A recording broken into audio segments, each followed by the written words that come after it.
Next colour white and yellow lehenga అనమాట. So ఈ విధంగా white and yellow lehenga, dola silk lehengas, crushed lehengas అండి.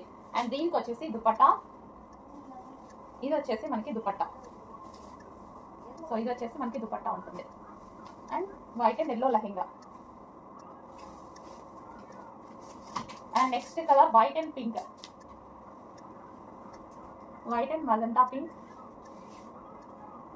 సో ఈ విధంగా లెహెంగా చాలా బాగున్నాయండి లెహెంగాస్, రీజనబుల్ లో ఉన్నాయి. అండ్ వైట్ మీద ఏదైనా చిన్న ఫ్లవర్ కలర్ ఇలా ఉంటే మాత్రం సో అది కన్సిడర్ చేయము, ఎటువంటి డ్యామేజ్ ఉన్నా సరే డెఫినెట్ గా చెక్ చేస్తాం రిమైనింగ్. అండ్ ఇది వచ్చేసి దుపట్టా. సో చెక్ చేసి కొంచెం ఫాస్ట్గా ఆర్డర్ చేయండి. మెరూన్ విత్ పింక్ కాంబినేషన్ లో వచ్చింది దుపట్టా. అండ్ ఈ బార్డర్ కాంబినేషన్ అనమాట, మెరూన్ అండ్ పింక్ కాంబినేషన్ లో వచ్చింది బార్డర్ కూడా, మెరూన్ అండ్ పింక్ కాంబినేషన్.